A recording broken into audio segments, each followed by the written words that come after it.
Harimi, harimi, al tirai, harimi, al tirai. Imri le'arei Yehuda, hine Elokeichem. Harimi, harimi, al tirai. Small shiur, Kaddish, and we go. Let's do it. So today's class is in memory of Nadim Nadim Bat Maxim. Bat Maxim. Okay. So we're learning Daas Tevunos. Daas Tevunos is a book that talks about the stages, a lot of things, but they translate it here as knowing God's plan, which is not the literal translation. But it talks about the different stages of human history, where we are now, where we're going, Mashiach, and the interaction between the body and the soul. So a lot of Kabbalistic ideas that are brought down to our so that we can understand it. So it's perfect day that you came, because we're talking about the soul. Talking about the soul today. Because when a person passes away, the soul lives on. So what we've been discussing is that in the world to come, not only does the soul get reward, but also the body gets reward. Right. Because a person served Hashem in this world with the body and the soul, so it only makes sense that his body and soul get the reward. So after Tchias HaMesim, after the resurrection of the dead, the world's going to be transformed into a spiritual state where not only does our soul get rewarded, but also our body. But the body is going to be in a state where it's totally batal, totally subjugated to the soul. It'll be a separate entity, but it will have no power. The body will have no power over the soul. So what the Ramchal is going to do now is talk about different levels of how the body interacts with the soul. And he's going to have 3 levels, and he's going to have 5 levels. And he's going to describe after that how those levels change based on what stage of human history we're on. As you might imagine now, we're in the part of human history where the body has its dominance, but there are going to be other stages in history where the soul will have its dominance. So he's going to start, let's just begin. Page 208 in the Hebrew English. We have to get some books in the middle of Pei Ches. So matzav pachus mizeh hu bios haguf nivchan b'shlitasu k'tzas. So first, last week we were talking about when the body is totally subjugated to the soul. So he says the next level is when the body has somewhat of an influence, somewhat of a control. He says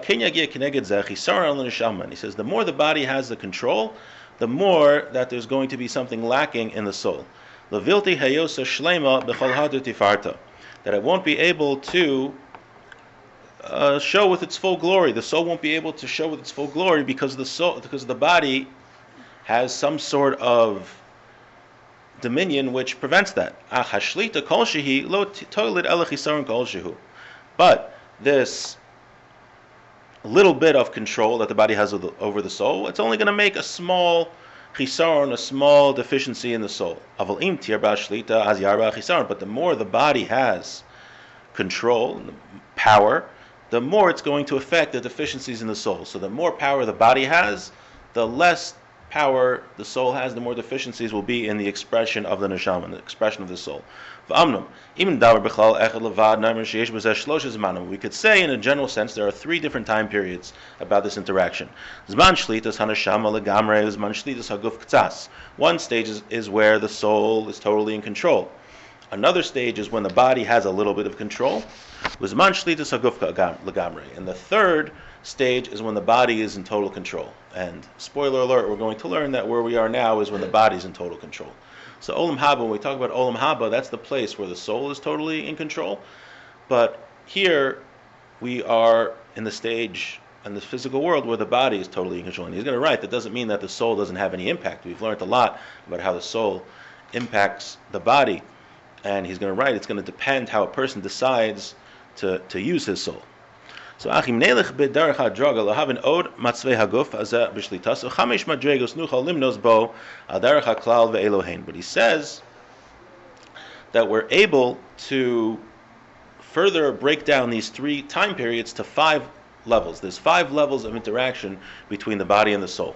And that's what he's going to go through right now. So some of them are going to be, the way he's going to describe it, it's hard for us to really relate to, and I think he's even going to say that at a certain point. When we talk about Olam Haba in the next world, we can only talk about it in very general terms because we have bodies and it's very hard for us to understand these spiritual levels. But he's going to talk now about the 5 different ways, 5 different levels that the body and soul interacts, but it's going to be in somewhat general terms. I think we'll start understanding it better as he gets closer to where we are now, where the body is body's in control. Let's do some of them, or all of them, we'll see. If you have to go, no, please feel free. Madrega Achas, the first level. Halohi Shia Laguf Metzius. So this is the highest level. This is the body will have an existence. Achlo Shlita Klal Ve'ikr. But it won't have any control. Actually, Yeshum Remez Ba'olam Me'inyane Hagufanius. Where it's not going to have like any similarities to what the body has now. Kasher yeshata. V'nimtza shebematzav hazeh lo yimtza ha'adam be'atzmo shum davar me'osim sheish lo ata bios gufani yishol lebo v'zeh matzav hashalom yosef shebechol ha'matzavim. The body will have zero control over the soul, and it will be nothing like it is now. Now that's the highest level that we can talk about. That's what we're talking about in Olam Haba. Now the body's still going to exist, but it's going to be totally subservient to the soul, and will be nothing like it is now. Madrega Beis, the second level. Shia Laguf Shlita Kolshu. The body will have a little bit of a control. V'yimtza Adam be'atzmo kamo zeicher ma shehayla b'zman hayos laguf. And it will be like a person who has. It'll be like a remembrance of when he had a body. How so? Ve'ein zeicher shel prati b'darim, but not in a specific way. He's going to explain.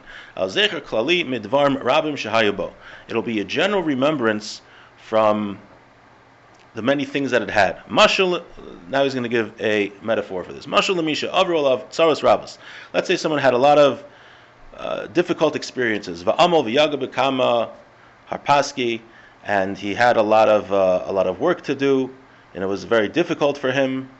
A lot of difficult suffering.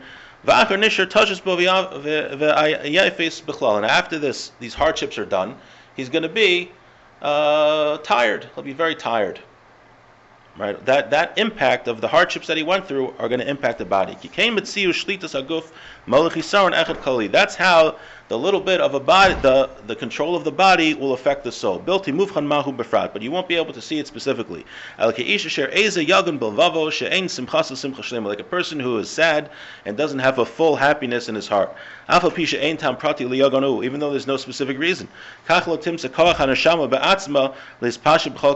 So this impact of the body will prevent it from having its total control. It'll have like a little heaviness. So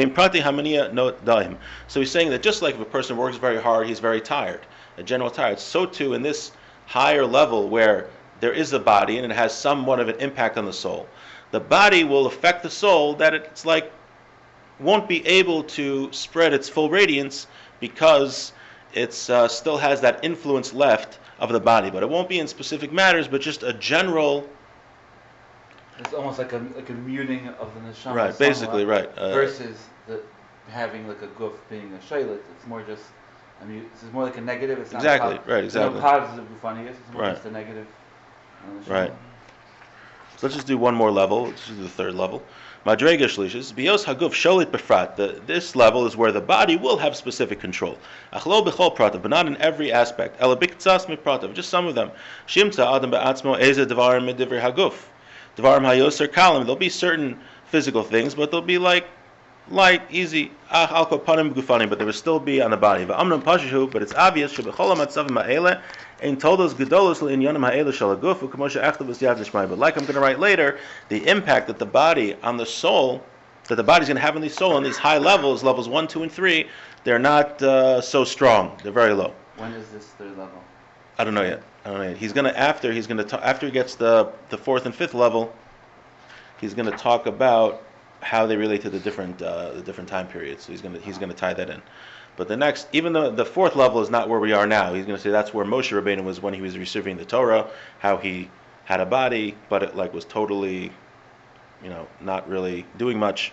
And then the 5th level is where we are now, where the body has control, and he's going to talk about how even in this world where a body has control, a person can make a choice: is he going to go after the desires of his body or the desires of his neshama? But I think for now, we'll stop here. And the neshama should have an aliyah.